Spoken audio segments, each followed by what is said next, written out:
সুপ্রিয় দর্শক, আসসালামু আলাইকুম। আজকে আমরা রান্না করব খাসির মাংস। আর অনেকে খাসির মাংস খেতে পছন্দ করেন, কিন্তু খান না, যে খাসির মাংসের মধ্যে এক্সট্রা একটা স্মেল থাকে। তো আমরা আজকে সেই স্মেলটা ছাড়া কিভাবে রান্না করা যায় সেটাই আজকে আমরা রান্না করব সেভাবেই। খাসির মাংসটাকে খুব ভালো করে পরিষ্কার করে ধুয়ে নিতে হবে, কারণ খাসির মাংসে অনেক সময় দেখা যায় খাসির লোম থাকে মাংসের মধ্যে, সেটা একটু বেছে বেছে পরিষ্কার করে ধুয়ে নিতে হবে।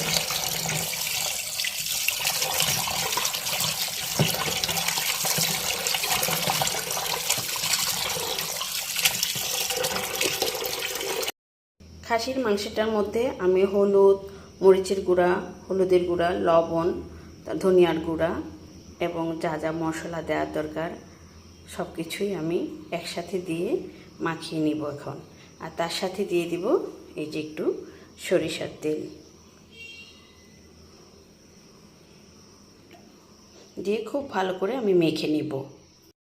এর সাথে দিয়েছি আদা বাটা, রসুন বাটা, তারপর আছে জিরা বাটা, আর অল্প একটু কাঁচামরিচ আর পেঁয়াজের যে পেস্টটা সেটা।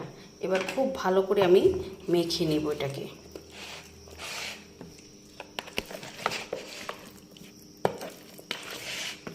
মেখে 10 মিনিট মতো রেখে দিব, যাতে মশলাটা সম্পূর্ণ গোস্তের মধ্যে মিশে যায়।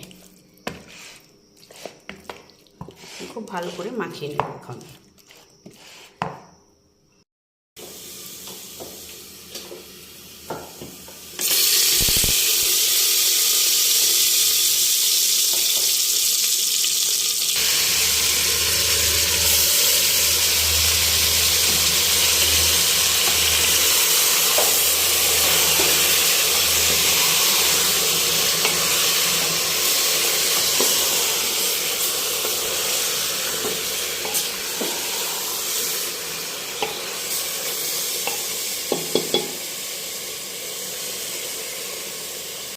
গোস্তটাকে খুব ভালো করে আমরা কষিয়ে নিয়েছি।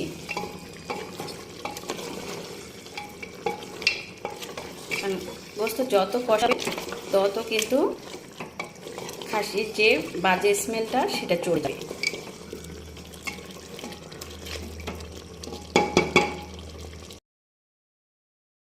বাচ্চারা আলু খেতে পছন্দ করে, তাই কিছু আলু দিয়ে দিলাম, খুব বেশি না।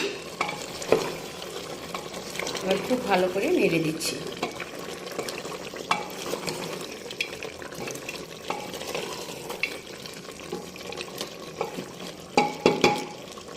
এখন আরেকটু শেষে এক চামচ জিরা বাটা দিয়ে দিলাম। যে কোনো তরকারিতে ফুটানো পানি, আমার মাকেও দেখতাম সবসময় একটা হাঁড়িতে ফুটানো পানি জ্বালিয়ে নিতে যখন রান্না করতে, তো আমিও 1 কাপ মতো ফুটানো পানি দিয়ে দিলাম। দিয়ে এবার ভালো করে একদম জ্বালিয়ে নিব।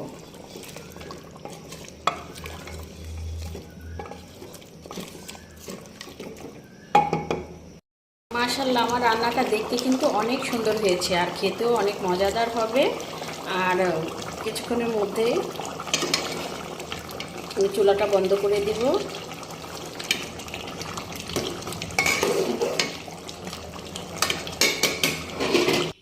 আমি একটু বেরেস্তা পেঁয়াজ ভাজি উঠিয়ে রেখেছিলাম, এখন সেটা দিয়ে দিচ্ছি। বেরেস্তার পেঁয়াজ ভাজির যে ঘ্রাণটা, এটাও ভালো লাগে, দেখতেও ভালো লাগে। আর একটু আস্ত কাঁচামরিচ দিয়ে দিচ্ছি।